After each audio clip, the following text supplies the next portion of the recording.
All right, so get really, because we're going deep, deep into the world of Gandhi. We're using Erickson's book, Gandhi's Truth. Oh, fascinating choice. It is. We're Yeah. going beyond the kind of, the typical saintly leader image Right. and trying to understand, like, how a regular guy, right, Yeah.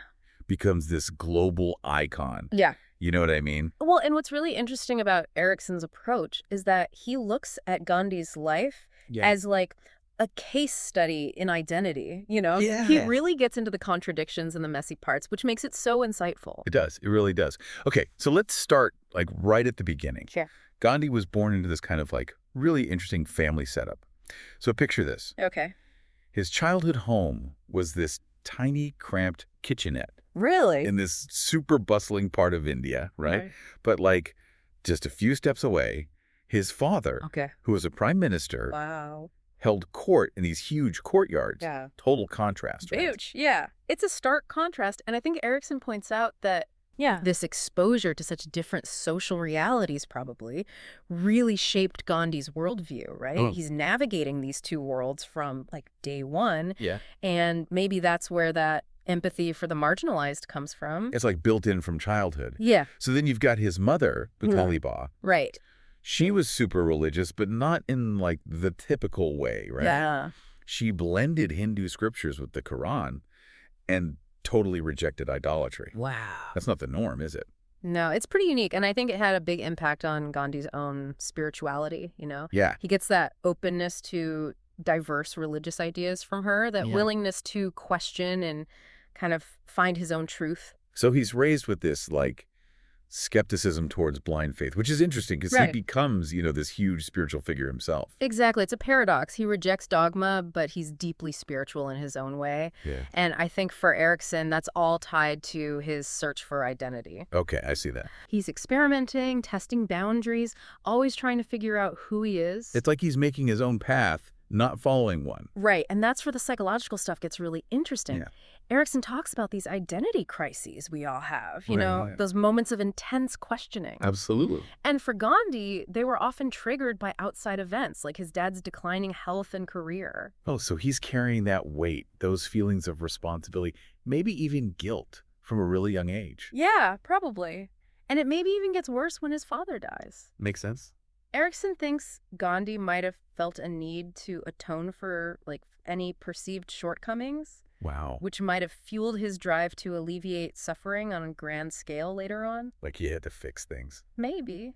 And then there's that myth, the one about Shravana, the guy who carries his blind parents on a pilgrimage. Yeah, Gandhi loved that story, didn't he? He did. Yeah. And Erickson sees it as a foreshadowing of Gandhi's future role. Like he'd carry the burdens of his people, lead them on this journey towards freedom and justice. But the interesting thing is, it wasn't just a conscious choice. Yeah. This sense of responsibility was embedded in him, Yes. shaped by his childhood and those cultural narratives. It's like he was primed for it in a way. Yeah, it's not just that he decided to be a leader, it's deeper than that. Right.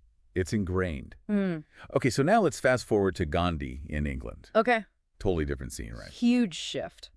Here's this young guy, steeped in Indian traditions, suddenly in the heart of the British Empire. Talk about a culture clash. I know. He went to study law, but man, it seems like he's experimenting with a lot more than just legal theories. Oh, absolutely. He tried to fit in with the London crowd, even tried to be a dandy, took dancing lessons, explored Western fashion, Right. even dabbled in eating meat, which was a huge no-no for him. It's like he's trying on different identities, seeing what fit. That's so human, though. Yeah. He wasn't just this, serious, saintly figure from the start. Yeah. He was just a young guy figuring things out, making mistakes, Totally. And that experimentation was important for him. He's exposed to new ideas, new ways of thinking. Yeah. And it forces him to really examine his own beliefs and values. So he's synthesizing. He's And- not just rejecting everything. Exactly. So even in England, he's still shaping his Indian identity. Yeah. And this is where his decision to be vegetarian gets interesting, right? Totally. It wasn't just about diet. It was a statement. He's aligning himself with a cause, Yeah. both in England, where vegetarianism was growing, Right. and back in India, where it was seen as resisting British influence. It was like a political act. It was. And then, boom, he gets excommunicated by some branches of his caste for traveling overseas. Whoa, talk about a setback. Yeah, imagine that, right? Yeah. You're already questioning who you are, where you belong, Exactly. and then your own community rejects you. It could have been devastating, you know. Totally. But Gandhi, instead of backing down, he doubles down on his convictions. Yeah. It's like this rejection actually makes him stronger. Right. He doesn't conform. He owns his outsider status, which, you know, kind of foreshadows his later challenges to authority, even when there are huge consequences. He's like, I'm making my own rules now. Pretty much. And those rules, that path, takes him to South Africa. Right, and that's where things really heat up, right? That's where Satyagraha is born. But before we get there, let's talk about the scene in South Africa at the time. What was life like for Indians there? Well, it was rough. It was a system of, like, total segregation and discrimination. Yeah. Indians were second-class citizens, denied basic rights, treated terribly. And even Gandhi, a lawyer, experienced this firsthand. There's that story about him getting thrown off a train just because of his skin color. Wow, that's just... It's awful.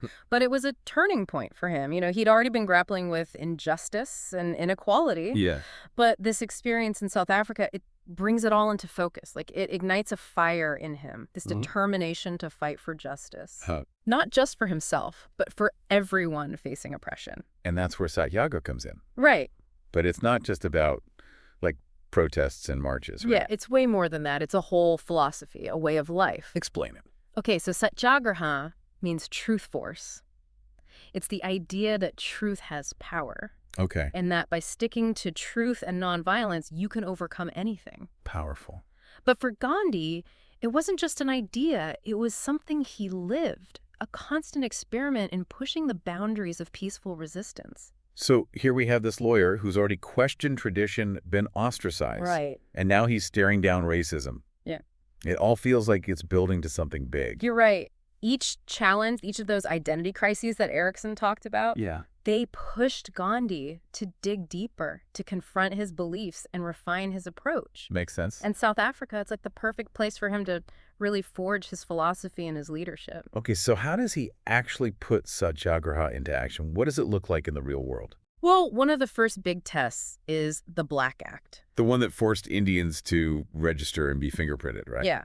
Gandhi saw it as a way to dehumanize and control the Indian population. Oh, absolutely. And he mobilized the community to resist, but peacefully. So what did they do? They did mass protests, burned their registration cards, refused to cooperate. Really? But it was all peaceful, disciplined, and it totally shocked the authorities. It was like a new kind of resistance, something they'd never seen. And this is just the start, right? This is just the beginning. Right. Gandhi's in South Africa for over 20 years, refining his methods, building a movement, setting the stage for his life's work, fighting for India's freedom. So we've got this foundation now, right? The childhood stuff, the experiments with identity, the confrontation with injustice. It's all connected. Yeah.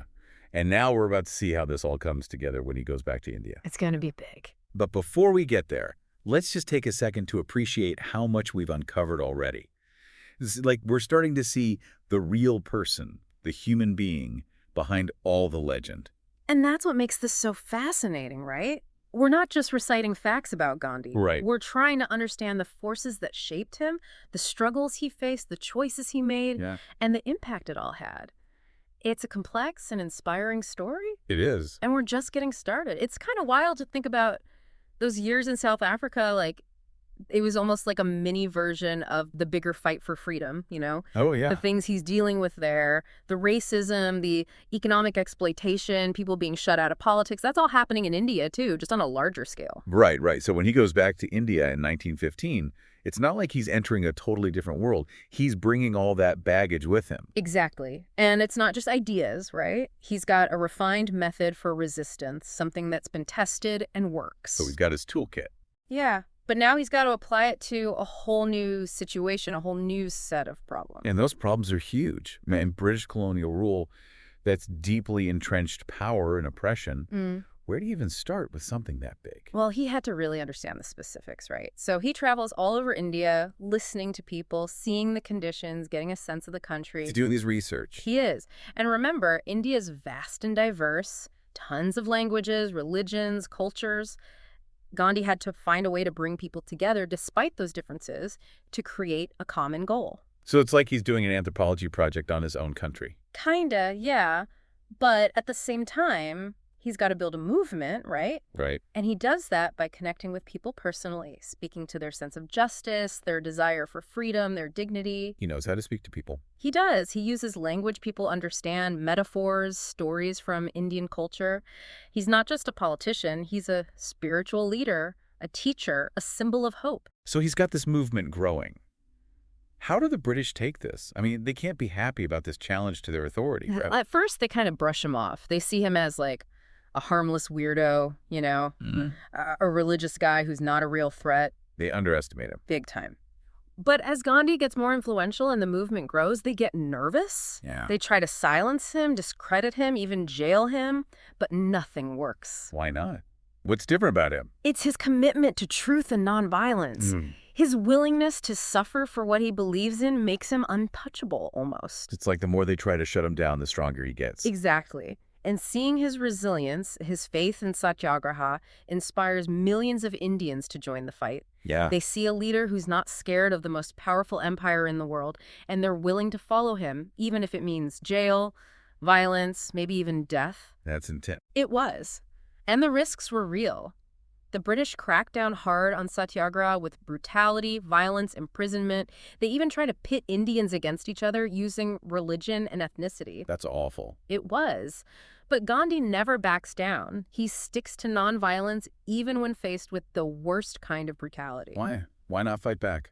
He believed that violence just creates more violence, more hate and suffering. He thought true liberation had to come from love, compassion, forgiveness. That's radical, especially under colonial rule where violence was seen as the only way to break free. And that's what makes Gandhi revolutionary. He's challenging not just the politics, but the whole idea of power and resistance. He's flipping the script. He is. He showing that real strength comes from your morals, from your commitment to truth and justice, from being willing to sacrifice yourself for the greater good. So we've got this movement in India, but the world is about to explode, right? World War I starts in 1914.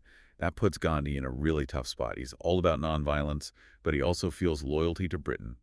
How does he handle that? It's a tough period for him. He's wrestling with these competing loyalties, trying to figure out what to do. It's like a moral tug of war. Totally. He believes violence is never the answer, but he also feels like he should support the war effort, defend the empire he's part of. What a dilemma. So what does he do? He finds a way that's both practical and sticks to his principles.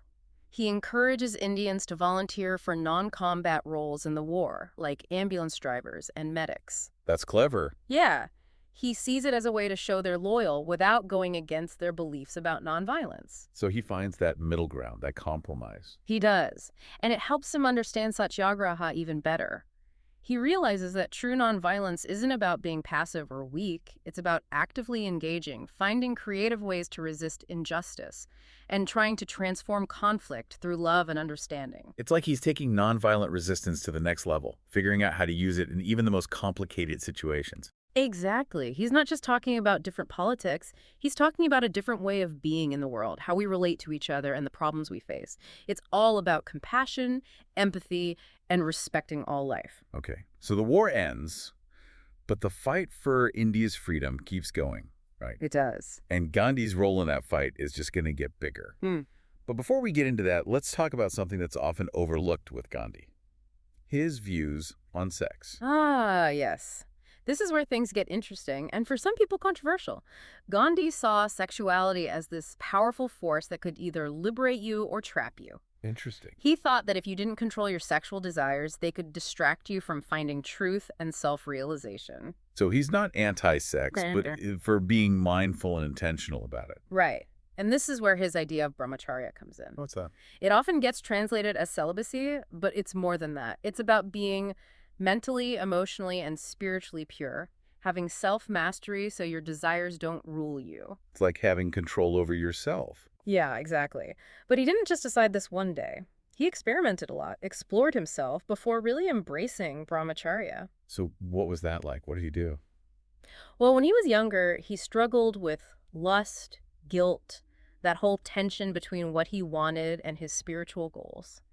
He tried different things: vegetarianism, fasting, not having sex for periods of time.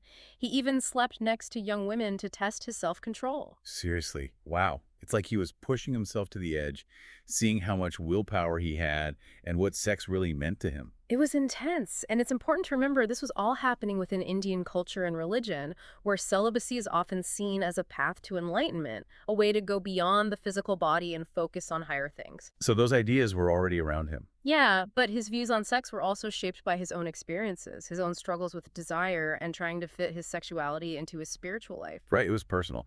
But I gotta say, some people find his views on sex pretty problematic. Oh, absolutely. There's been a lot of debate and criticism, people saying it was repressive, unrealistic, even harmful. Yeah, I can see that. I mean, what worked for Gandhi might not work for everyone. We got to be careful about applying his ideas too broadly, right? Definitely. His approach to sexuality was very specific to him, and we need to acknowledge the complexity of human sexuality and how different everyone's experience is. So we can learn from what he tried, his struggles, what he learned, but we don't have to agree with everything he concluded. Exactly. So how does all this stuff about sex connect to his bigger idea of satyagraha? Good question. I don't see the link right away. Well, Gandhi thought that being able to control your desires and impulses, what he called self-mastery, was key to being truly free and resisting injustice effectively. So, like, if you're controlled by your desires, someone can manipulate you. Yeah, but if you've mastered your desires, you're truly free and can act with a clear conscience. So it's not just about not having sex. It's about being aware of yourself, being disciplined, and ultimately loving yourself. Exactly. And that self-love, that inner strength, is what lets you stand up for what's right, resist oppression, and fight for justice without being violent. Powerful stuff. It is. He's saying true power doesn't come from controlling others, but from controlling yourself. You control yourself, you control your destiny. And that control, that inner freedom, is what lets you act with love, compassion, and really understanding how connected we all are. Okay, so we've talked about Gandhi's early life, how Satyagraha developed, his time in South Africa, his return to India, and his views on sex, which are definitely complicated. Yeah, lots to unpack there. And all of this leads up to what many people see as the most important part of his life, leading the movement for India's independence. It's the big one. It is. But before we get into those epic struggles, there's one event that I think really shows how Gandhi's methods and leadership worked in practice. It's the Ahmedabad mill workers' strike in 1918. Ah, yes, the Ahmedabad event.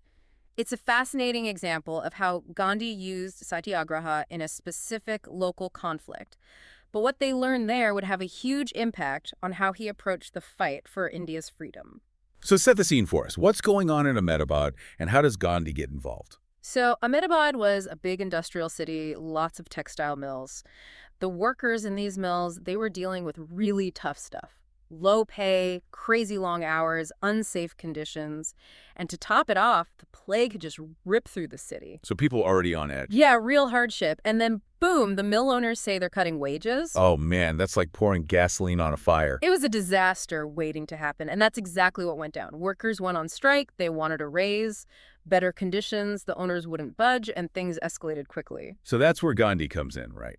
He sees this fight as a chance to try out satyagraha on a smaller scale before taking it to the fight for independence. Exactly. He saw the strike as like a microcosm of the bigger struggle against injustice, a testing ground. He figured if satyagraha worked here, it could work for India.